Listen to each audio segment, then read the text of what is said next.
हमारी third video है 70 video की कंटिन्यूशन में। इसके अंदर हम पढ़ेंगे moment distribution method. Moment distribution method को एज अ होल समझने के लिए हमें ये सब टॉपिक्स समझने बहुत ज़रूरी है और इन सब टॉपिक्स पे इंडिविजुअली अलग से बहुत क्वेश्चन पूछे गए हैं। ठीक है, तो हम सबसे पहले स्टार्ट करते हैं मोमेंट एरिया थ्योरम। ये हमने सोम में भी पढ़ी है, यहाँ पे दोबारा से पढ़ना इसलिए जरूरी है क्योंकि ये बैकबोन है इस पूरे चैप्टर की। तो मोर ने दो थ्योरम दी थी।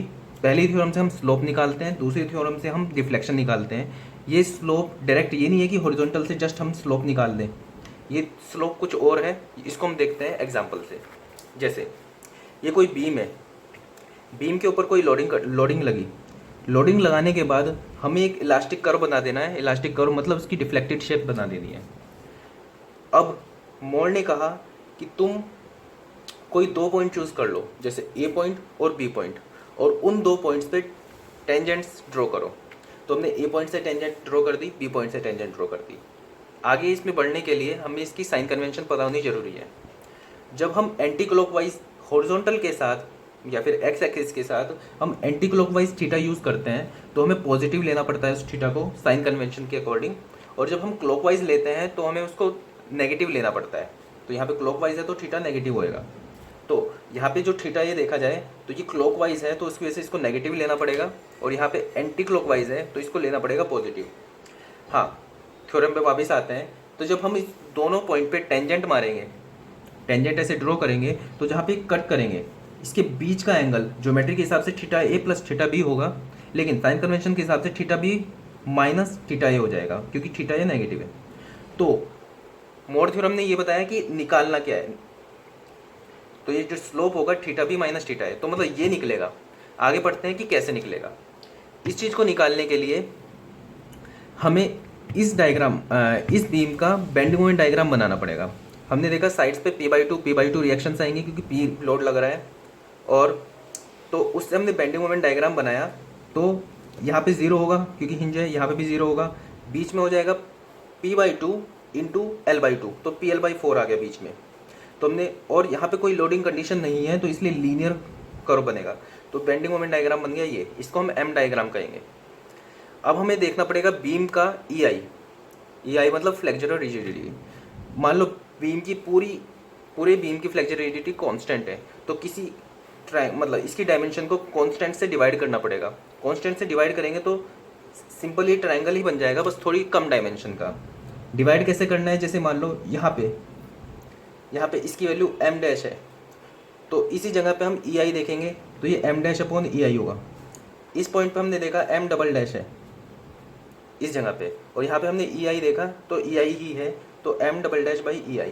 तो हमारे पास ये बन जाएगा। बाई चांस बीम में आधे बीम की फ्लेक्सुरल रिजिडिटी EI है और आधे बीम की 2EI है, तो इसका जो बेंडिंग मोमेंट डायग्राम पहले बनाते ये। अब इसका m अपॉन EI डायग्राम हमें बनाना होता तो हम बनाते किस तरह से कि यहाँ से यहाँ तक PL/4 अपॉन EI होता, तो यहाँ पे पहुँचा PL/4 EI। ठीक है, अब जस्ट इसके इधर 2EI हो जाता, तो यहाँ पे आ जाएगा ये PL/8 EI। इस जगह पे PL/4 EI है, जस्ट इसके इधर जाएंगे तो यहाँ पे 2EI से डिवाइड करना पड़ेगा इसको, तो PL/8 EI हो जाएगा। तो PL/8 EI, और उसके बाद फिर ये ऐसे ही ड्रॉप होगा। तो यहाँ पे डिफरेंस पता चला कि EI अगर चेंज होगा तो हमारा m upon EI diagram change हो जाएगा। m डायग्राम हमेशा वही रहेगा। ठीक है, तो इस केस में हमें पता है कि m जो हमारा बेंडिंग मोमेंट है, बेंडिंग मोमेंट डायग्राम ये है और m अपॉन EI डायग्राम ये है। ठीक है, हाँ, तो मोर ने बताया कि तुम ये वाला थीटा कैसे निकाल सकते हो। तो ये थीटा निकालने का तरीका है थीटा बी माइनस थीटा ए बराबर जो दो पॉइंट पे टेंजेंट हमने ड्रॉ की है उसको हमें m अपॉन EI डायग्राम में प्रोजेक्ट करना है। तो ये पॉइंट हो गया A और ये B। अब इन दोनों के बीच का हमें एंगल निकालना है, तो इन दोनों के बीच का हमने एरिया अगर जो निकाल दिया तो ये थीटा बी माइनस थीटा ए के बराबर हो जाएगा। मतलब इस केस में थीटा बी माइनस थीटा ए बराबर होगा हाफ, इस एरिया ट्राइंगल का area half into height PL/4 EI into length है इसकी L, तो जाएगा PL² बाई 8 EI। ध्यान रहे हम यहाँ पे ये थीटा ए नहीं निकाल रहे, हम यहाँ पे निकाल रहे हैं थीटा बी माइनस थीटा ए, क्योंकि सिंपली सपोर्टेड के केस में ये थीटा ए की वैल्यू जो होती है हमारे पास वो होती है P L square by 16 EI, ठीक है। जबकि हम इन दोनों का डिफरेंस निकाल रहे हैं जो कि आएगा P L square by 8 EI, ठीक है।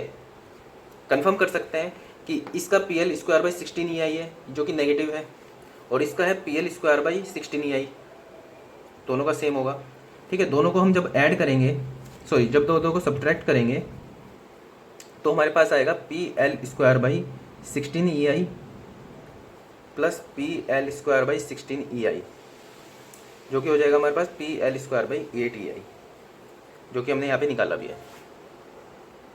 अब आती है हमारे पास मोर की सेकंड थ्योरम। मोर की सेकंड थ्योरम के लिए भी वापस से हमें बीम लेना पड़ेगा, ठीक है। चलो इसको समझने के लिए हम कैंटिलीवर बीम की हेल्प से समझते हैं। बीम लिया हमने और इस पर कोई लोडिंग कंडीशन है P, तो एज इट इज़ इसकी इलास्टिक कर्व बनानी पड़ेगी जो कि डिफ्लेक्टिव शेप है, ठीक है। डिफ्लेक्टिव शेप बनाने के बाद इसका बेंडिंग मोमेंट डायग्राम बनाना पड़ेगा, जो कि इस केस में होगा कितना, देखो यहाँ पे होगिंग हो रही है, होगिंग हो रही है तो ये जो बेंडिंग मोमेंट डायग्राम होगा हमारा नीचे बनेगा नेगेटिव, ठीक है। इस जगह पे जो मोमेंट होगा वो P इंटू एल होगा, और कोई लोडिंग नहीं है यहाँ पे तो लीनियर कर्व जाएगा, ठीक है। तो ये हमारा M डायग्राम हो गया जिसको BMD कहते हैं, P इंटू एल, और यहाँ पे हो जाएगा 0 क्योंकि यहाँ पे फ्री एंड है, ठीक है। अब इससे हमें M अपॉन EI डायग्राम बनाना है एज इट इज जो हमें बनाना होता है। तो ये मान लो पूरे बीम का जो फ्लेक्चर रिजिडिटी है वो EI है, तो हर पॉइंट को EI से डिवाइड कर देंगे, ठीक है। तो हर पॉइंट को एक कांस्टेंट से डिवाइड करेंगे तो ये ट्रायंगल ही वापस से बनेगा, बस थोड़ी कम डायमेंशन का। तो ये हो जाएगा, इस जगह पे आ जाएगा PL अपॉन EI, ठीक है। तो ये M अपॉन EI डायग्राम हो गया। तो मोर सेकंड थ्योरम हमें कहती है कि कोई एक पॉइंट, जैसे ये पॉइंट है A, ये पॉइंट है B, इस बार हम जो हमें स्टैंडर्ड रिजल्ट याद है वहाँ का डिफ्लेक्शन निकाल के हम इसको चेक भी करेंगे। जैसे P अगर जो कैंटिलीवर बीम पे लगता है तो हमको पता है PL क्यूब बाई 3EI, यहाँ पे डिफ्लेक्शन आता है तो हम इसको चेक भी करते हैं इससे। तो M अपॉन EI डायग्राम ये बन गया। तो मोर ने बताई कि किसी एक पॉइंट पे हमने टेंजेंट ड्रॉ की, तो मान लो हमने यहाँ पे टेंजेंट ड्रॉ की, तो जैसे यहाँ पे एंगल 0 आता है हॉरिजॉन्टल के साथ, तो ये जो हमारे पास बीम की इनिशियल कंडीशन थी, उसको ऐसे कोइंसाइड करेगा, तो टेंजेंट सीधी जाएगी, टेंजेंट सीधी गई। ये हो गया ए पॉइंट पे हमने टेंजेंट मारी, और अब किसी बी पॉइंट, अब वो पॉइंट कोई भी है, जैसे ये बी पॉइंट है, उसका वर्टिकल डिस्टेंस इस टेंजेंट से, ये बी पॉइंट यहाँ पे भी हो सकता है, ठीक है। ये डेल्टा है या फिर ये डेल्टा है या फिर ये डेल्टा है। तो ये डेल्टा कैसे निकलेगा, ये डेल्टा निकलेगा कैसे, इस डेल्टा के लिए हमें ये जो बी पॉइंट है, अब जैसे कहीं पे भी है, जैसे मान लिया हमने, क्योंकि हमें यहाँ का स्टैंडर्ड रिजल्ट याद है, तो ये बी पॉइंट है। अब इस बी पॉइंट को इस bending M upon EI diagram में लोकेट कर लो, और ये पॉइंट हो गया A। हमने यहाँ पे टेंजेंट मारी और इस व्यू पॉइंट से वर्टिकल डिस्टेंस जो हमने निकाली, हमें निकालेंगे डेल्टा, इससे इस थ्योरम से ये निकलता है। अब कैसे निकलता है वो देखते हैं। उसके लिए क्या करना पड़ेगा, बी लोकेट किया, तो जो हमारे पास डेल्टा होता है एरिया इंटू एक्स बार मतलब जो हमारा मोमेंट, जो हमारा बेंडिंग मोमेंट डायग्राम है, M अपॉन EI डायग्राम है, ठीक है, उस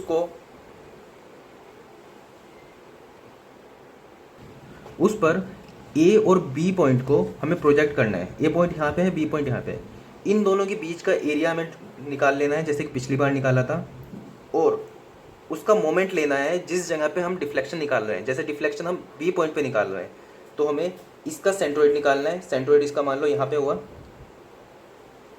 उसका डिस्टेंस मल्टीप्लाई कर देना एरिया से, उन दोनों पॉइंट के बीच के एरिया से, तो ये होगा एक्स बार, ठीक है।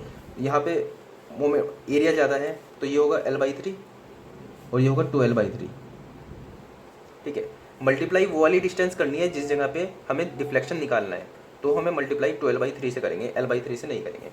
तो एरिया कितना होगा इसका पूरे का, A और B के बीच का एरिया होगा half into PL upon EI into L, इसको हम मल्टीप्लाई करेंगे 12/3 से, तो 2 से 2 कैंसिल, तो PL क्यूब बाई 3EI, जो कि हमारा स्टैंडर्ड रिजल्ट भी है। ठीक है, अब इससे क्वेश्चन करते हैं जो प्रीवियस ईयर में आए हुए हैं। इस डिफ्लेक्शन वाली थ्योरम में एक चीज़ क्लियर करनी और ज़रूरी है कि जैसे ये कोई बीम है, ये जो डेल्टा होता है, ये डेल्टा ये नहीं होता कि बीम कितना डिफ्लेक्ट कर रहा है, ये बस एक टर्म है जो कि टेंजेंट से डिस्टेंस होती है। जैसे अगर जो इस बीम के अंदर ये पी लोड लगा हुआ है तो हमने इलास्टिक कर्व देखा। अब हमने क्या किया, इस पॉइंट पे हमने इसको टेंजेंट ड्रॉ की, ये है ए पॉइंट, और हमें बी पॉइंट पे से हमने वर्टिकल, अब बी पॉइंट हमने लोकेट किया। ठीक है, अब बी पॉइंट को लोकेट करने के बाद हमने वर्टिकल डिस्टेंस देखी ये, तो जो थ्योरम है थ्योरम हमें ये डेल्टा निकाल के देगी।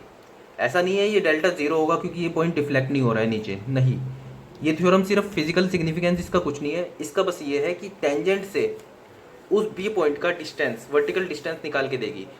इसका कुछ मतलब ऐसा नहीं है कि ये पॉइंट कितना नीचे जा रहा है हमें ये निकाल के देगी।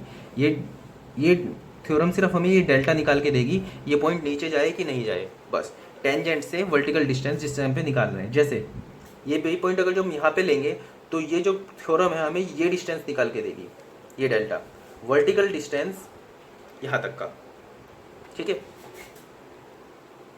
तो हम 6th क्वेश्चन देखते हैं। अब 6th क्वेश्चन बता रहा है, due to some point load anywhere on a fixed beam the maximum free bending moment is m, the sum of fixed end moment is. इस क्वेश्चन को समझने के लिए पहले आपको दो चीज़ें पता होनी जरूरी है। पहला, फिक्स्ड एंड मोमेंट क्या होता है, और दूसरा सुपर इम्पोजिशन मेथड क्या होता है। सुपर इम्पोजिशन मेथड पहले समझते हैं। कोई बीम है, जैसे ये बीम है, इस बीम को हम रिएक्शंस के थ्रू भी देख सकते हैं। रिएक्शंस के थ्रू मतलब ये और ये, इनकी सिग्निफिकेंस ये होती है कि कोई बीम अगर जो हवा में है वो हवा में इसलिए ही है क्योंकि उसको नीचे कोई नहीं जाने दे रहा, तो मतलब एक रिएक्शंस लगी है नीचे। सपोर्ट को जो हटा दें हम तो ये नीचे गिर जाएगा, लेकिन नीचे नहीं गिर रहा है क्योंकि एक रिएक्शन नीचे से लगी है। इसको आगे पीछे इसलिए नहीं जा रहा क्योंकि एक रिएक्शन यहाँ पे लगी हुई है जो इसको रोके हुए है, और ये ऐसे नहीं टिल्ट हो रहा क्योंकि यहाँ पे एक मोमेंट इसको ऐसे रोके हुए है। तो हम इसको सपोर्ट को हटा के हम इसको रिएक्शंस के थ्रू भी दिखा सकते हैं कि ऐसे। अगर जो लोड ऐसे लगा हुआ है, जनरली हम हॉरिजॉन्टल रिएक्शन नहीं लेते क्योंकि लोड वर्टिकली लगा है, ये आगे पीछे इसके ऊपर कोई फोर्स ही नहीं है तो इसका कोई रोल आता नहीं है। तो इसको हम ऐसे बना लिया हमने, जैसे इस कैंटिलीवर बीम को, तो हम इसको ये भी दिखा सकते हैं। अब सुपर इम्पोजिशन थ्योरम क्या कहती है, सुपर इम्पोजिशन थ्योरम ये कहती है कि आप इन लोडिंग इन रिएक्शंस को आप क्या कहते हैं बाइफरकेट करके भी दिखा सकते हैं, लोडिंग कंडीशन को एक एक करके भी दिखा सकते हैं। जैसे ये दोनों साइड से फिक्स है, ऊपर से लोड लग रहा है पी, इस केस में यहाँ पे ये रिएक्शन है, ये रिएक्शन है, आप बाइफरकेट करके दिखा सकते हैं। लेकिन जब आप बाइफरकेट करें तो ऐसा नहीं होना चाहिए कि बीम अनस्टेबल हो गया। तो मतलब आप ऐसे दिखा सकते हैं इसको कि हमने इसको दो बीम में तोड़ लिया। एक बीम में हमने ये R1, R2, M1, M2, एक बीम में हमने दिखाया कि ये R1 और R2 लगी हुई है। अब इसको चेक करना है कि ये स्टेबल है, हाँ ये नीचे नहीं गिरेगा, स्टेबल है। दूसरे बीम में हमने दिखा दिया ये M1, M2, यहाँ पे भी चेक करना पड़ेगा क्या ये स्टेबल है, हाँ ये स्टेबल है। हम इसको ऐसे नहीं दिखा सकते कि हमने R1, R2 ये दिखा दिया और क्या कहते हैं, हाँ हम इसको ऐसे नहीं दिखा सकते कि एक रिएक्शन R1 ऐसे करके दिखा दिया, R2 ऐसे दिखा दिया। क्यों? क्योंकि R1 जब हम इसको ऐसे दिखा देंगे ये अपनी लोड्स की वजह से नीचे भी गिर रहा होगा और इसको रोकने वाला कोई नहीं है, तो ये स्टेबल नहीं है। तो हम इसको ऐसे नहीं दिखा सकते, हमें इंडिविजुअली देखना पड़ेगा वो उस कंडीशन में स्टेबल होना चाहिए। तो हम इसको ऐसे दिखा सकते हैं, ठीक है। हम इसको ऐसे भी दिखा सकते हैं कि ये कंडीशन और इसको रोकने के लिए M1, ये कंडीशन R2, R1 और इसको रोकने के लिए M2। इस कंडीशन में दोनों कंडीशन में स्टेबल है कि इसको नीचे से रोकने के लिए R1 है और इसको ऐसे यहाँ पे एंगल देने से रोकने के लिए M1 है, तो ये भी स्टेबल कंडीशन है, ठीक है। अब कुछ स्टैंडर्ड रिजल्ट जो कि याद करने होंगे हमें, इस वीडियो के लास्ट में उन सबको प्रूफ भी कर दूंगा। तो स्टैंडर्ड रिजल्ट कुछ ये है कि लिख देता हूँ मैं पहले, ये स्टैंडर्ड रिजल्ट है जो कि याद करने बहुत ज़रूरी है क्योंकि वहाँ पे हम उसका प्रूफ नहीं कर सकते एग्जाम में। तो फिक्स्ड एंड मोमेंट ये होता है कि अगर जो लोड लगा तो फिक्स्ड एंड पे कितना मोमेंट जनरेट हो रहा है। तो जैसे सिंपल लोडिंग होती है और ये एल इसकी लेंथ है, तो फिक्स्ड एंड मोमेंट जो जनरेट होता है PL/8 होता है दोनों साइड। यहाँ पे -PL/8, वहाँ पे +PL/8। ऐसे ही इस केस में WL²/12, और अगर जो किसी ए डिस्टेंस पे होता है ये PAB²/L²। इसको ऐसे सोच सकते हैं कि जितना ये पास होगा उतना मोमेंट हमारे पास ज़्यादा आएगा यहाँ पे इस एंड पे, तो हमें ज़्यादा से मल्टीप्लाई करना पड़ेगा, ज़्यादा के स्क्वायर से, तो इसलिए PAB², नॉट A²। ठीक है, और वहाँ पे PB²/L²। अब क्वेश्चन करते हैं। अब क्वेश्चन में गिवन कंडीशन ये है कि कोई फिक्स्ड बीम है, उसके अंदर P लोड लगा है किसी A डिस्टेंस पे।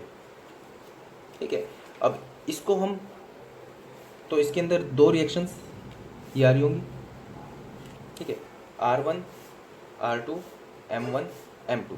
तो हम इसको सुपर इम्पोजिशन से बाइफरकेट कर सकते हैं दो बीम में, जो कि होंगे ये। एक में हम दिखा देंगे R1 R2 और एक में दिखा देंगे हम M1 M2।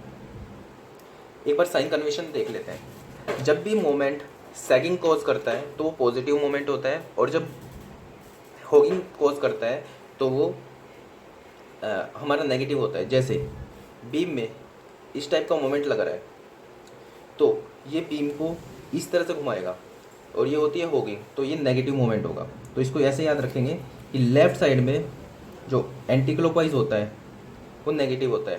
ठीक है, अब इससे हम सब के सब निकाल सकते हैं। अगर जो हमने एक भी चेंज किया राइट साइड में एंटी क्लॉकवाइज तो ये पॉजिटिव हो जाएगा, लेफ्ट साइड में क्लॉकवाइज ये नेगेटिव हो जाएगा। ठीक है, लेफ्ट साइड में राइट साइड में क्लॉकवाइज ये पॉजिटिव हो जाएगा।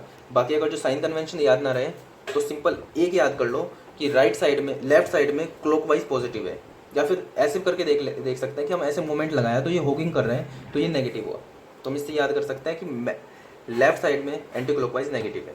ठीक है, तो यहाँ पे जो अब पहले हमने लोडिंग कंडीशन दिखाई है P, और सेकंड में दिखाई सिर्फ मोमेंट कंडीशन। अब P लोड लग रहा है अगर जो, तो ये इसको ऐसे सैग करेगा। ठीक है, तो ऐसे सैग करेगा इसको, तो इसका बेंडिंग मोमेंट डायग्राम पॉजिटिव होगा। ठीक है, तो ये इसका बेंडिंग मोमेंट डायग्राम बना ऐसे। ठीक है, और यहाँ पे लेफ्ट साइड में एंटी क्लॉकवाइज लग रहा है, राइट साइड में क्लॉकवाइज लग रहा है, तो ये इसको ऐसे सैग करेगा तो ये नेगेटिव, तो इसका जो बेंडिंग मोमेंट डायग्राम होगा वो नेगेटिव होगा। तो ये इसके पास है तो यहाँ पे मोमेंट ज़्यादा आएगा, यहाँ पे कम आएगा, तो ये होगा नेगेटिव। ठीक है, अब क्वेश्चन में गिवन ये है कि अगर ये वाली वैल्यू m है तो m1 + m2 कितना होगा। ठीक है, बाकी देखा जाए तो डायरेक्ट इसका आंसर हो सकता है, बाकी इसको मोर थ्योरम से देखते हैं। मोर ने हमें ये बताया था कोई दो पॉइंट हमने अगर जो डिसाइड किए उन दोनों पॉइंट पे हमने टेंजेंट ड्रॉ की, तो जैसे हमने यहाँ पे a और b डिसाइड कर लिया। क्यों? क्योंकि हमें यहाँ पे पता है थीटा दोनों हमें नोन है, तो हम θB - θA जो करते हैं तो दोनों की वैल्यू 0 है, तो 0 बराबर हम इक्वेट करेंगे तो हमारे पास वैल्यू निकल के आएगी। तो ए पॉइंट पे हम टेंजेंट ड्रॉ करेंगे तो ये हॉरिजॉन्टल होगी, क्योंकि यहाँ पे एंगल 0 डिग्री होता है और यहाँ पे भी 0 डिग्री होता है। तो हॉरिजॉन्टल हमने दोनों साइड से ड्रॉ की, तो θB - θA तो हमारे पास 0 हो गया। ये बराबर क्या होता है, इस ए पॉइंट को हमें ये एम डायग्राम हुआ, एम डायग्राम को EI से डिवाइड कर लिया, ऐसे ये भी एम डायग्राम हुआ तो इसको EI से डिवाइड कर लिया दोनों को। ठीक है, तो ए पॉइंट इसमें लोकेट किया, बी पॉइंट इसमें लोकेट कर दिया। ठीक है, तो जो स्लोप होता है वो ए और बी के बीच का एरिया अगर जो हम निकाल लेते हैं, ठीक है, तो वो स्लोप होता है। तो यहाँ पे जो एरिया होगा वो होगा हाफ, इसका area half into M into L, ये प्लस का है, प्लस दोनों का सम, प्लस इस ट्रेपेजियम का एरिया जो कि नेगेटिव में होगा, तो इसको माइनस में करेंगे, minus half into m1/EI plus m2/EI trapezium का area into length L, half A + B into L।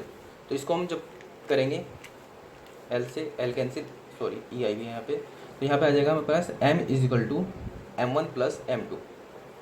तो हम इसके अंदर ऑप्शन चेक करते हैं। तो क्वेश्चन नंबर 6 का आंसर है A, m। वीडियो थोड़ी बड़ी हो गई है, इसलिए पहले हम कॉन्सेप्ट बता देते हैं बाकी बचे हुए, और उसके बाद फिर हम अगली वीडियो में बाकी क्वेश्चन करेंगे।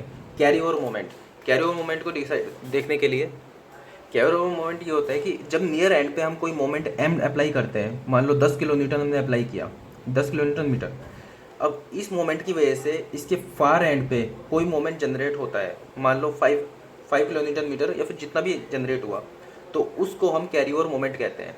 बाकी इस पर्टिकुलर केस में ये प्रॉप्ड कैंटिलीवर का केस है, अगर यहाँ पे हम 10 लगाते हैं तो इधर 5 जाता है सेम डायरेक्शन में, ठीक है। मतलब m अगर जो हमने यहाँ पे लगाया तो यहाँ पे m/2 आता है, इसको भी बाई हार्ट याद करना होता है, इसका भी प्रूफ बाद में देखेंगे। नेक्स्ट क्वेश्चन है what is carry over factor. Carry over factor होता है कि जितना मोमेंट यहाँ पे जनरेट हुआ उसको हम जितना मोमेंट लगाया था उससे डिवाइड कर देंगे तो ये कैरी फॉरवर्ड फैक्टर आता है। तो इस केस में क्या होता है, इस वाले पर्टिकुलर केस में हम जब देखते हैं तो इसमें इधर की साइड m/2 जाता है, मान लो एंटी क्लॉकवाइज को हमने पॉजिटिव माना, ठीक है, और यहाँ पे क्या है, ये भी एंटी क्लॉकवाइज है तो ये भी m होगा जो हमने लगाया, तो ये हाफ आता है, इस केस में ये हाफ आता है। अच्छा, ये जनरेट क्यों हो रहा है, जनरेट होने का कारण इसका देखो कि जैसे यहाँ पे हमने m मोमेंट लगाया, तो अगर ये इस टाइप का होता, हिंज होता है यहाँ पे, या फिर ये क्या कहते हैं, ये फ्री होता है यहाँ पे, तो क्या होता है, ये ऐसे नीचे गिरता, ठीक है। लेकिन यहाँ पे क्या हुआ, यहाँ पे फिक्स्ड हो गया, तो अब ये नीचे गिर नहीं पा रहा है, तो यहाँ पे किसी ने इसको रोका होगा घूमने से, ठीक है। या फिर ये कुछ ऐसे होता, यहाँ पे मोमेंट लगता तो ये इस टाइप से ऐसे जाता, तो यहाँ पे भी एक थीटा होता, जनरेट होता। लेकिन एक्चुअल में क्या है कि यहाँ पे कोई थीटा है ही नहीं, तो ऑब्वियसली कुछ मोमेंट यहाँ पे जनरेट हुआ होगा जिसने इसका थीटा 0 कर दिया और ये इस टाइप का बन गया, ठीक है। तो हम इसको ऐसे समझते हैं कि यहाँ पे मोमेंट कैसे जनरेट हुआ, ठीक है। ठीक है, अब बाकी कॉन्सेप्ट नेक्स्ट वीडियो में समझेंगे और क्वेश्चंस बाकी करेंगे क्योंकि वीडियो काफ़ी लंबी बन गई है। Okay, thank you, do subscribe our channel.